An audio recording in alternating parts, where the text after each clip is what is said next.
Now let's talk about diminished chords and the diminished scale.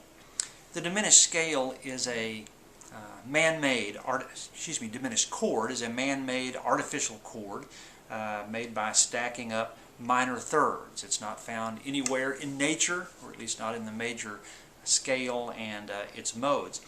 Formed by stacking up minor thirds. If we start on our G here, a minor third up is B flat, a minor third up from that is D flat, a minor third up from that is E, and if you went up a minor third from that, you would be back at G. So you can't go any higher than the seventh. 1, 3, 5, 7, because the notes start repeating. You've used 4 notes there. If you built that diminished chord on any 3 consecutive half steps of the chromatic scale, you would have used all the notes of the chromatic scale. And so there really are only 3 diminished chords in all of musicdom. They have different names since it's a symmetric scale, evenly spaced.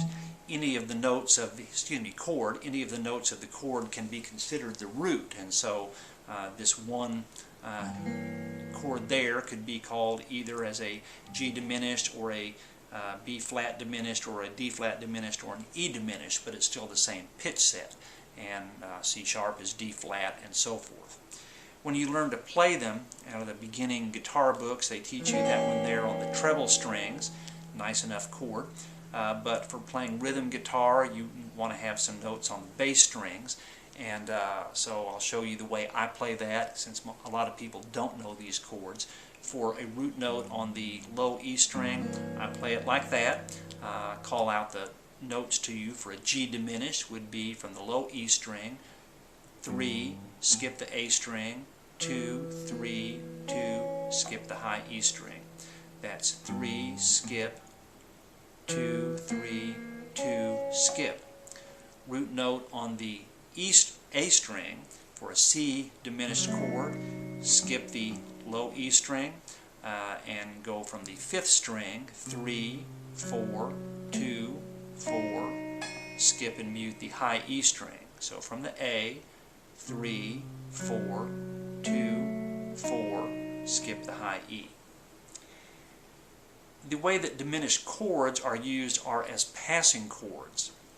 The usual way you see them is from the 4 chord, we'll use C in the key of G, to 4 sharp diminished and then back to the 1 chord. So here's the C, C sharp diminished. Another way you see them use some is from the 1 chord, 1 sharp diminished, going to the 2 chord. The Garth Brooks tune Friends in Low Places starts like that.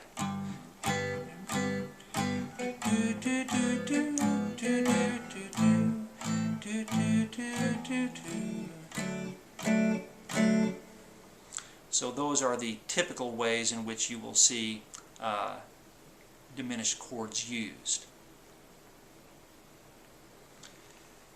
What do you play over them? Well, one thing that will work, of course, is the notes of the arpeggio itself, played out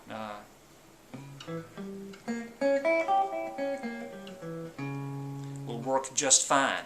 You'll need to do an internet search and find a few fingerings for playing the diminished arpeggio. I tend, since I'm usually using it as a 4 diminished, playing it on the A string, beginning on the A string under my index finger is one of the ways I do it a lot, or on the E string, starting under the ring finger also.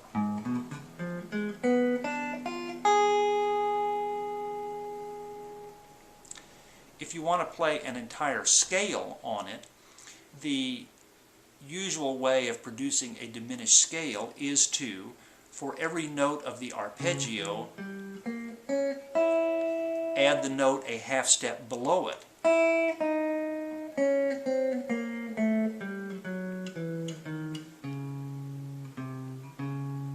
That's called the whole half diminished scale because if you were playing it start on the note, go up a whole step, then a half step, and a whole step, and a half step, and a whole step, and a half step, and so on. And so that is the usual way. There is another one called the half whole diminished scale, which is not used as much, and maybe you'll see it and try it and find that you like it a lot. But the whole half, adding the note a half step below each note in the diminished arpeggio, is the usual way that you get a scale. I'll point out that that is an 8-note scale rather than the 7-note scales that you normally use, the major and the minor scale and so forth. I want to point out something about the structure of the diminished arpeggio as it compares or relates to the chord you're leaving. If we're talking about our C chord going to C sharp diminished, if you look at a C 7th arpeggio, C, E, G, B flat, and then look at the notes of the C dominant C sharp diminished arpeggio, you'll see that is C sharp, E, G, B flat. Exactly the same as the C 7th, except for the C going to C sharp. The E, G, and B flat stay the same. And so, in a sense, when you're doing the diminished deal there, you aren't really leaving completely the chord you're starting from. You're just putting some motion there and propelling it towards the next chord. And knowing that structure may help you when you're starting off trying to remember how to play the diminished arpeggio. If you know how to play that, just stick the C sharp in there, and that will give you at least 3 notes starting off in your diminished arpeggio. When it comes time to use the diminished arpeggio and diminished scale, you might want to start with just trying to get the notes of the arpeggio in, and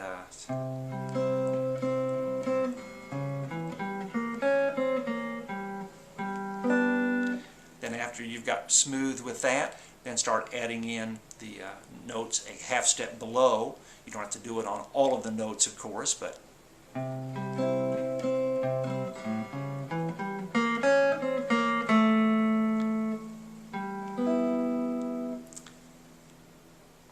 understanding that in some sense you're not leaving the chord you're on, you're just putting a transition.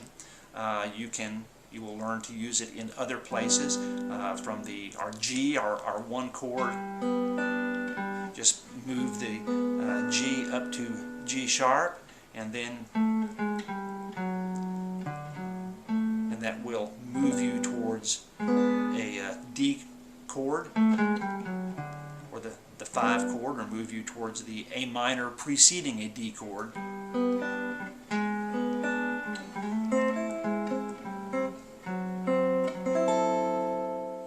Sometimes people will use the diminished, go off on the diminished arpeggio or diminished run, and then come back to the starting chord. So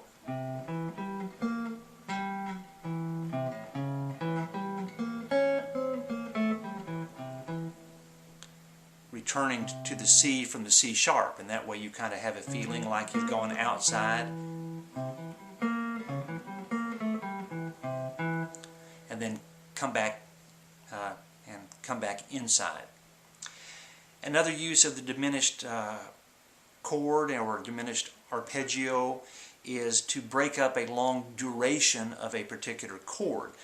For example, what Bob Wills does on Fat Boy Rag, one of the little interludes, is to start on with a G triad, then keeping the G the same, move the top 2 notes, the B and the D, down to B flat and D flat, and that is a diminished triad there.